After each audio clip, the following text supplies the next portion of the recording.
DRDO ने जारी किया नोटाम, होगा अग्नि 5 से भी खतरनाक मिसाइल का परीक्षण।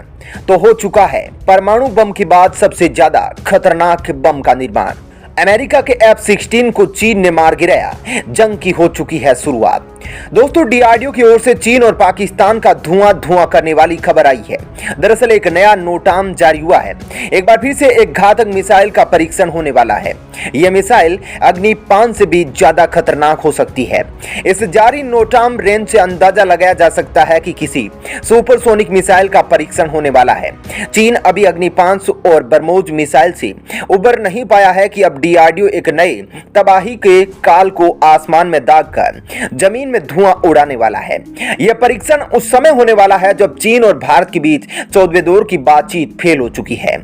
उधर चीन ने F-16 को मार गिराया है। चीनी नौसेना ने अपने युद्धपोत के जरिए इस लड़ाकू विमान को टारगेट करके मार गिराया है, जिसके चलते अब जंग के जखीरे में युद्ध की चिंगारी लग चुकी है। इस भभकती युद्ध की आग में अमेरिका की भी एंट्री हो चुकी है, क्योंकि F-16 अमेरिका के द्वारा बनाया गया लड़ाकू विमान है। किसने मारा है, किस स्थान पर मार गिराया है, इसको आगे वीडियो में बताएंगे। उससे पहले डीआरडीओ के द्वारा जारी किए गए नोटाम के बारे में बता देते हैं। दोस्तों, डीआरडीओ का अभी हाल ही में ड्रोन के निर्माण को लेकर अमेरिका ने मजाक बनाया था और एमका फाइटर जेट के निर्माण पर ब्रिटेन ने। अब डीआरडीओ दोनों को जवाब देने की तैयारी कर लिया है। दरअसल वे ऑफ बंगाल में 19 से 21 जनवरी के बीच में डीआरडीओ की ओर से एक नोटाम जारी किया गया है। यह नोटाम 780 किलोमीटर के एरिया अलर्ट को लेकर है, जिससे यह अंदाजा लगाया जा सकता है कि किसी खतरनाक मिसाइल का टेस्ट होने वाला है। डीआरडीओ हर बार की तरह इस बार भी किसी मिसाइल का टेस्ट करने वाला है। इसके बारे में कोई जानकारी साझा नहीं किया है। बस अपने नोटाम के जरिए बे ऑफ बंगाल के ऊपर से 19 से 21 जनवरी के बीच किसी भी फ्लाइट ड्रोन को ना गुजरने की हिदायत दी है। लेकिन अभी हाल ही में भारत के रक्षा मंत्री राजनाथ सिंह ने कहा कि भारत को चीन से बढ़ते खतरे को देखते हुए किसी खतरनाक हाइपर सुपरसोनिक मिसाइल के निर्माण की आवश्यकता है। इस बात से यह अंदाजा लगाया जा सकता है कि डीआरडीओ जो अगला परीक्षण करने वाला है वो किसी हाइपर सुपरसोनिक मिसाइल के परीक्षण से संबंधित होने वाला है। इसके अलावा डीआरडीओ एक हीट सेंसिंग मिसाइल के निर्माण पर काम कर रहा है, जो किसी भी इंजन से निकलने वाली ऊर्जा का पीछा करके उस पर अटैक करेगी, जिसका जल्द ही परीक्षण होने वाला है। फिलहाल इस मिसाइल का नाम अभी गुप्त रखा गया है। उधर डीआरडीओ हर महीने किसी न किसी मिसाइल अथवा ड्रोन का परीक्षण करके दुनिया के तमाम सैन्य हथियारों के मामले में शक्तिशाली देशों को अपनी काबिलियत से चौंका रहा है। अभी हाल ही में दुनिया के टॉप 100 शक्तिशाली हथियार निर्माता कंपनी एक सूची जारी की गई थी, जिसमें भारत के डीआरडीओ को भी शामिल किया गया था। अब पूरी दुनिया मान चुकी है कि डीआरडीओ मिसाइलों के निर्माण में महारत हासिल कर चुका है। जिस तरीके से डीआरडीओ अग्नि 5 और ब्रह्मोस मिसाइल का निर्माण करके भारत की सैन्य ताकतों में जबरदस्त इजाफा कर रहा है, इसी के चलते आज ना तो चीन और ना ही पाकिस्तान भारतीय सेना के ऊपर आंख उठाकर देख पा रहे हैं। अभी हाल ही में यह जानकारी आई थी कि चीन भारत में साइबर अटैक के जरिए भारत की ब्रह्मोस मिसाइल की संख्या को जानने की कोशिश कर रहा है। इस बात से आप अंदाजा लगा सकते हैं कि चीन किस कदर ब्रह्मोस मिसाइल से खौफ खाता है। एक और जहां डीआरडीओ खतरनाक मिसाइलों का निर्माण कर रहा है, तो वहीं दूसरी ओर अब ड्रोन के निर्माण पर भी काम शुरू हो चुका है। दरअसल भारत का डीआरडीओ एक ताकतवर ड्रोन का निर्माण करना चाहता था और इस ड्रोन में डीआरडीओ अमेरिका के MQ-9 ड्रोन की टेक्नोलॉजी का उपयोग करना चाहता था, जिसके लिए भारत ने अमेरिका से MQ-9 ड्रोन की टेक्नोलॉजी साझा करने की बात कही थी। लेकिन अमेरिका ने MQ-9 ड्रोन की टेक्नोलॉजी साझा करने से इनकार कर दिया था। तो आपको बता दें कि डीआरडीओ तुर्की के TB2 ड्रोन की टेक्नोलॉजी की मदद से दुनिया के सबसे खतरनाक ड्रोन के निर्माण की मैन्युफैक्चरिंग शुरू करने वाला है। उधर 500 केजी का दुश्मन को बेदम करने वाला भारत का दमदार योद्धा भी एंट्री लेने वाला है। दुश्मन कहां फूटेंगे, कहने को तो यह केवल एक बम होगा, लेकिन इसके फटते ही इसमें 10,300 गोले निकलेंगे, जो चारों दिशाओं में 50-50 मीटर तक सब कुछ राख कर देंगे। इस बम से निकला एक गोला 50 मीटर तक सफाया करेगा। तो आप इसके खतरनाक होने का इस बात से अंदाजा लगा सकते हैं कि इसमें से 10,300 गोले निकलेंगे।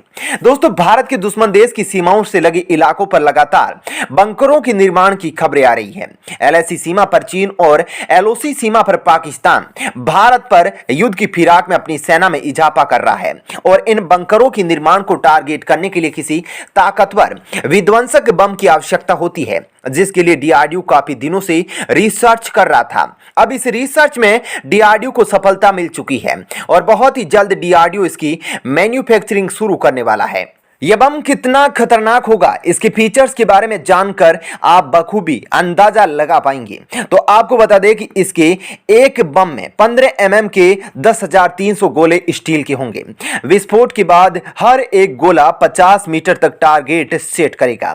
खास बात यह है कि यह गोला 12 mm की स्टील प्लेट को भी भेद सकेगा। 500 किलोग्राम वजनी बम की लंबाई 1.9 मीटर होगी।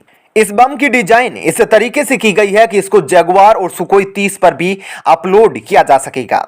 जाहिर है, हिंदुस्तान की शक्ति बढ़ाने वाला यह बम जब दुश्मन पर बरसेगा तो उन पर काल बनकर टूटेगा। चीन ने मार गिराया अमेरिका द्वारा बनाया गया ताइवान का F-16 लड़ाकू विमान।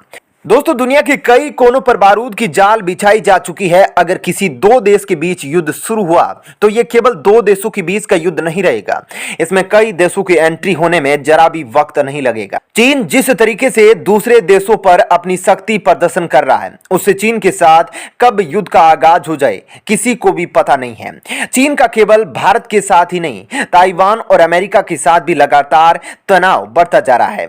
यह तनाव F-16 को मार गिराने के बाद और भी बढ़ गया है। दरअसल ताइवान की वायुसेना F-16 लड़ाकू विमान को हवा में तैनात करके युद्ध अभ्यास कर रही थी और यह युद्ध अभ्यास दक्षिणी चीन सागर के नजदीक चल रहा था।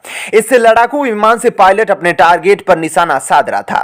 तभी 30 मिनट से आसमान में उड़ रहे इस F-16 विमान से कम्युनिकेशन टूट जाता है और अचानक आसमान में उड़ रहा यह लड़ाकू विमान गायब हो जाता है। अमेरिका के द्वारा यह F-16 लड़ाकू विमान एक बेहद मॉडर्न विमान माना जाता है और यह किसी घटना का शिकार हो जाए, इस बात को अमेरिकी वैज्ञानिक हजम नहीं कर पा रहे हैं। अमेरिकी वैज्ञानिकों का मानना है कि F-16 का क्रैश हो जाना पूरी तरह से नामुमकिन है।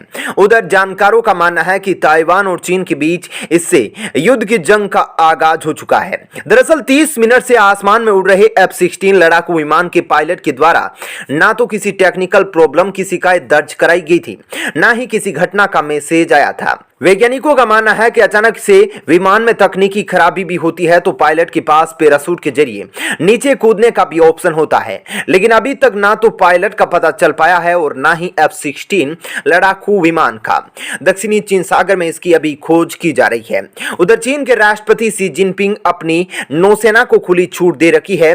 किसी भी दुश्मन का जंगी बेड़ा चाहे समुद्र में दिखे या आसमान में, उन पर बिना किसी देर किए अटैक कर देना। तो दोस्तों, इस वीडियो में इतना ही, लेकिन अभी तक आप यह वीडियो देख रहे हैं तो वीडियो को लाइक जरूर करें।